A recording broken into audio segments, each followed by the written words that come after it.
Welcome Anjum की kitchen में welcome.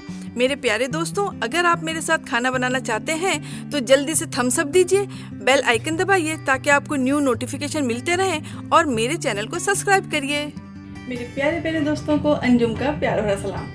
तो देखिए दोस्तों, आप सोच रहे हैं इतना हरा हरा करी पत्ता, हरा धनिया, हरी मिर्ची ढेर सारा रखा हुआ है, बिल्कुल मार्केट लगा हुआ है माशाल्लाह, क्योंकि कल ही फार्म से ये सब सामान आया है। और जब भी हमारे फार्म से हरा धनिया, हरी मिर्ची सब चीज़ें आती हैं तो मेरे दोस्त अहबाब अक्सर पूछते हैं कि आप इसे इतनी सारी क्वांटिटी में सेव करके कैसे रखती हैं। तो चलिए दोस्तों, हम आपको बताते हैं कि हम हरे धनिया को बहुत अच्छी तरीके से सेव करके काफ़ी दिन तक कैसे रखते हैं। तो ये जो हरी मिर्ची है, ये जो हरा धनिया है और जो करी पत्ता है, इन सब चीज़ों की जो खुशबू होती है वो लाजवाब होती है। और इन खुशबू के बगैर और इनको सजाए बगैर हमारी जो डिश बनती है, जो हमारे सालन बनते हैं, कोरमे बनते हैं, वो सब अधूरे लगते हैं। आप यूँ भी कह सकते हैं कि ये हरा धनिया, हरी मिर्ची, पुदीना, करी पत्ता, ये सब हमारे डिशेस की शान है।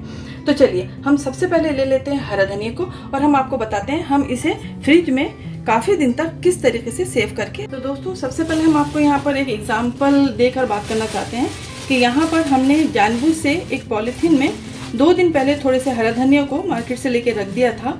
और देखिए, इसमें नमी थी और इसमें कुछ पत्तियाँ काली थी, तो उस 2-3 पत्तियों की वजह से पूरा हरा धनिया काला हो गया और ये सड़ गया और बहुत ख़राब सी इसमें स्मेल भी आ रही है। तो कभी भी जब भी आप मार्केट से हरा धनिया लाएं तो उसे इस तरीके की पॉलीथीन में बिल्कुल भी मत रखिए, ये पूरा ख़राब हो जाता है। तो चलिए अब हम चलते हैं अपने हरा धनिया की तरफ। तो दोस्तों, ये जो हरा धनिया है, सबसे पहले इसकी जो रस्सी है उसको कट कर लेंगे हम। कट करने के बाद देखिए इस तरीके से हम इसे खोल लेंगे। अब हम इसकी सफाई करेंगे। तो अगर आप जब हरा धनिया मार्केट से लें तो देखिए इस तरीके से फूल वाला हरा धनिया लिया करिए। ये जो हरा धनिया होता है इसमें बहुत ही प्यारी खुशबू होती है, इस तरीके जिसमें से फूल होते हैं, इसकी खुशबू बहुत प्यारी होती है। दूसरी तरीके का, दूसरी वैरायटी का भी हमारे पास यहाँ पर है हरा धनिया। ये भी एक अलग तरीके का हरा धनिया है, इसमें फूल नहीं है और इसके जो पत्ते हैं ये बड़े बड़े हैं। इसमें थोड़ा खुशबू कम होती है और ये वाला जो होता है इसमें बहुत ज़्यादा खुशबू होती है। तो दोस्तों, हम यहाँ पर हरा धनिया को लेंगे। यहाँ पर हम इस तरीके से लेकर सबसे पहले हम इसे इस तरीके से कुछ जंगली घास और जो कुछ भी इसमें मिक्स है उसको हम निकाल देंगे। तो हम छांट लेंगे इसे, यहाँ ले लेते हैं हम। और इसमें बहुत ज़्यादा जड़ें नहीं हैं, अगर इनकी जड़ें होती तो हम उसको कट कर देते। तो इसमें तो जड़ें नहीं हैं, दूसरे बंडल में हमारे जड़ें हैं तो हम आपको बताएंगे। तो यहाँ पर हम बहुत अच्छी तरीके से इस तरीके से इसे चुन लेंगे। जो भी जंगली प्लांट पत्तियाँ जो हैं वो हम निकाल देंगे। और देखिए ये जो डंठल है, ये जो डंठल है हम इसे बस थोड़ा सा काटेंगे, जो वाइट पोर्शन है। बाकी जो बड़ी वाली जो डंठल है हम उसको इसी तरीके से रहने देंगे। तो इसी तरीके से हम सारे हरा धनिया को अपने साफ कर लेंगे।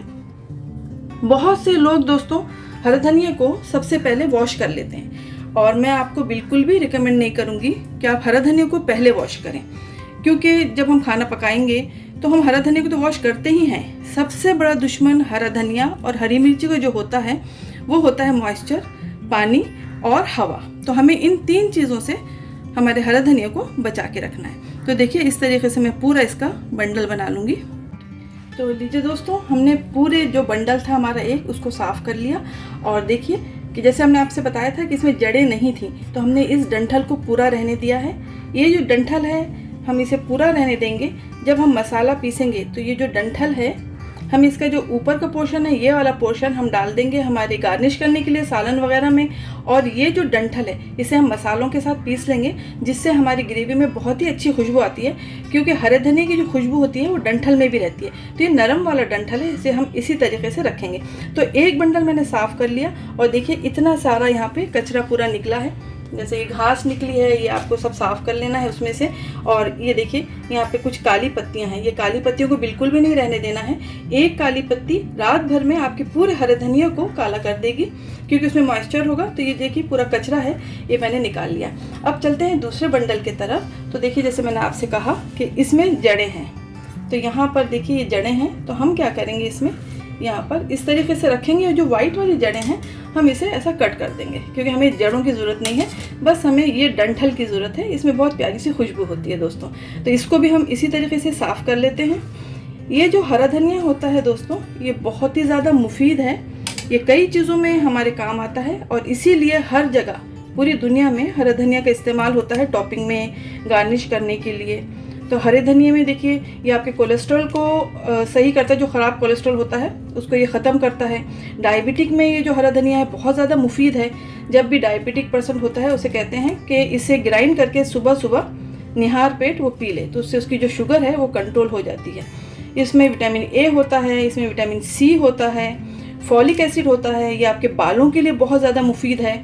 अक्सर हरा धनिया को पीस के सर पे भी लगाया जाता है, जिससे आपके जो बाल हैं वो गिरना कम हो जाते हैं। तो देखिए इस तरीके से मैं ये पूरा साफ़ कर लूँगी और फिर आपको बताती हूँ। अच्छा दोस्तों, यहाँ पर मैं आपको एक और बात बताना चाहूँगी कि देखिए इसमें थोड़ी थोड़ी मिट्टी लगी हुई है। तो पहली बात तो ये कि जो मिट्टी है हम ऑलरेडी इसको कट कर दे रहे हैं, इस तरीके से हम काट दे रहे हैं इसे। तो इस तरीके से हमारा जो हरा धनिया देखिए साफ़ हो जा रहा है। लेकिन अगर आपको ऐसा लगता है कि बहुत ज़्यादा मिट्टी है तो मैं आपको सिर्फ ये रिकमेंड करूँगी कि आप इस तरीके से पकड़िए और अपना जो नल है उसको ऑन करके सिर्फ इस तरीके से इसकी जड़ों को थोड़ा सा धो लीजिए। अगर आप इसे मतलब बहुत ज़्यादा मिट्टी है तो मैं आपको बिल्कुल भी रिकमेंड नहीं करूँगी कि हरा धनिया को पूरा पानी से धोएं, क्योंकि पानी जो है इसका दुश्मन है। थोड़ा सा भी पानी अगर रह गया तो आपका हरा धनिया जो है वो पूरा ही सड़ सकता है। तो इसलिए मैं आपको बताऊंगी कि आप बिल्कुल भी इसे पानी से पूरा मत धोइए। वैसे भी दोस्तों देखिए डिजिटल ज़माना है, हर चीज़ें इंसान फास्ट कर रहा है। तो ये तो ऐसा ही हुआ कि हम बच्चों को सर्दी में छोड़ दे रहे हैं, आइसक्रीम खाने दे रहे हैं और फिर हम कह रहे हैं कि उसे सर्दी हो गई। तो हम ख़ास तरीके से हरे धनिया को धो रहे हैं और फिर वो पानी नहीं सूखेगा, फिर उसे हम धोएं, टॉवल से पोंछें, फ़ैन में उसको सुखाएं हम। तो ये तो बहुत ज़्यादा लंबा प्रोसेस हो गया। तो बस आप इस तरीके से करिए। हम बिल्कुल भी रिकमेंड नहीं करेंगे कि जो लोग कहते हैं कि हरे धनिया को पूरा धो लो, पूरा धोने की बिल्कुल भी ज़रूरत नहीं है।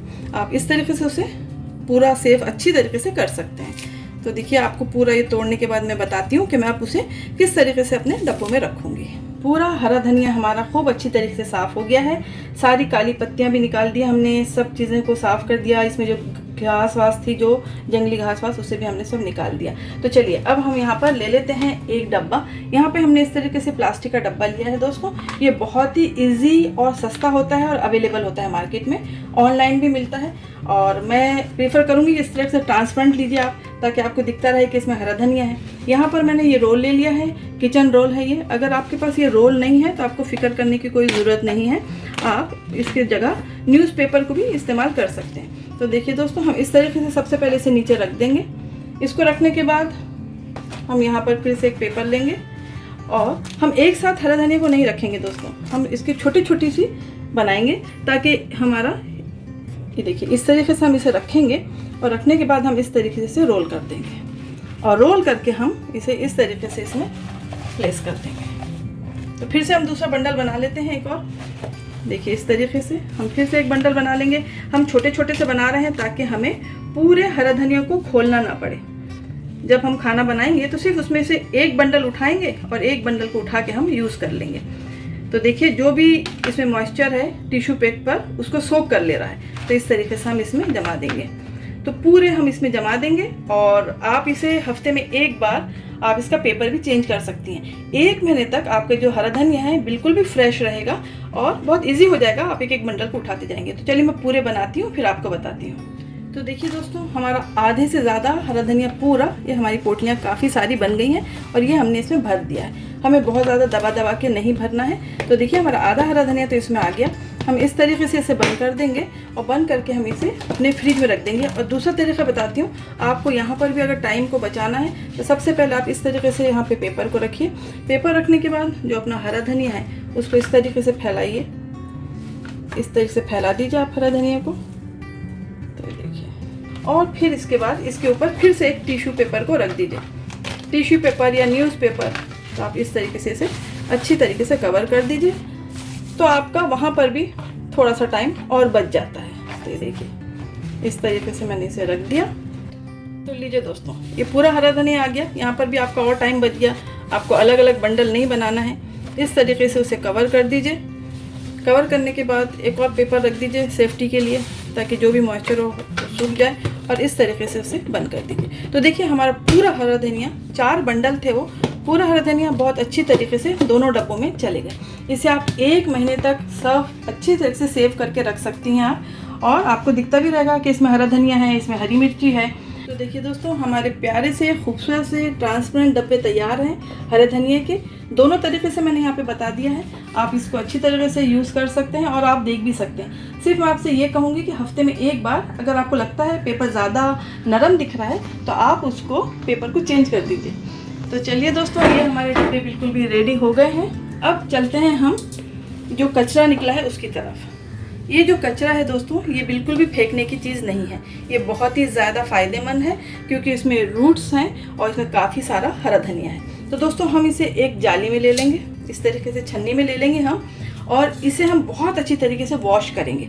अब आप सोचेंगे हम इसे वॉश क्यों कर रहे हैं? क्योंकि ये जो हरा धनिया है बहुत ज़्यादा मुफीद है और बहुत सारे गुण होते हैं इसमें, बहुत सारे विटामिन होते हैं और मेन चीज़ होती है इसमें फॉलिक एसिड। और जो फॉलिक एसिड होता है वो आपके बालों की नशोनुमा को अच्छा करता है और आपके बाल को झड़ने से बचाता है। तो मैं इसे अच्छी तरीके से वॉश करूँगी। वॉश करने के बाद इसे मैं अच्छी तरह मिक्सर ग्राइंडर में पीस लूँगी और पीसने के बाद मैं अपने बच्चियों के सर में इस पेस्ट को लगा के आधा घंटा रखूँगी। उसके बाद उन्हें कहूँगी कि अब अपने बालों को वॉश करें। इससे शाइनिंग भी आ जाएगी और बाल झड़ना भी कम होंगे। और दोस्तों, हरा धनिया जो होता है ये बहुत ज़्यादा मुफीद है। जो लोग एनीमिक हैं, जिनको खून की कमी है, उनके लिए भी बहुत मुफीद है। ये खून को ये बढ़ाता है और प्यूरिफाई भी करता है। तो लीजिए दोस्तों, 2 डब्बे हमारे भर गए और खूब सारा हरा धनिया इसमें सेफ हो गया। कम से कम 1 महीने के ऊपर आप रख सकते हैं, लेकिन फिर भी चलिए आप 1 महीना समझ लीजिए, क्योंकि हरा धनिया जो होता है उसे सेव करना ज़रूरी होता है। उसकी जो शेल्फ लाइफ होती है वो बहुत ज़्यादा कम होती है। दोस्तों, अगर आप पास इस तरीके का डब्बा नहीं है तो बहुत आसानी से ऑनलाइन मिलेगा, और वो भी नहीं है तो फिक्र की कोई बात नहीं, आप इससे लीजिए। देखिए, जो टिश्यू रोल जो आया था मेरा, वो टिश्यू रोल का ये प्लास्टिक है और हम इसमें इसे अच्छी तरीके से अरेंज कर देंगे। तो बहुत तमीज़दारी से इसमें रह जाता है ये, और आप सिर्फ जो ऊपर का है उसे आप एक बंडल को आसानी से इसमें से निकाल के यूज़ कर सकते हैं। या अगर आपके पास जिप लॉक बैग है तो वो भी यूज़ कर सकते हैं। हमारे पास अभी जिप लॉक बैग अवेलेबल नहीं था और सब घरों में जनरली नहीं रहता है, तो इसलिए ऐसी चीज़ हम इस्तेमाल करें जो हमारे घर में आसानी से मिलती है। तो देखिए दोस्तों, ये हमारे टिश्यू पेपर का प्लास्टिक का, और हमने इसे बहुत अच्छी तरीके से इस तरीके से लपेट के रख दिया। बस आप इस तरीके से फ्रिज में रख दीजिए और बस फ्रेश हरे धनिया का मज़ा उठाइए। तो दोस्तों, आपको हमारा वीडियो कैसा लगा? आप हमारा साथ दीजिए, इसी तरीके से अपना प्यार बरसाते रहिए। हमारे चैनल को सब्सक्राइब करिए, बेल आइकन ज़रूर दबाइए ताकि आपको न्यू नोटिफिकेशन मिलते रहें। फेसबुक और इंस्टाग्राम पे मुझे फॉलो करिए anjums.kitchen पे। तो दोस्तों, फिर मिलती हूँ एक नई रेसिपी लेके आपके सामने आती हूँ। जब तक के लिए अपना ख्याल रखिए। Bye bye.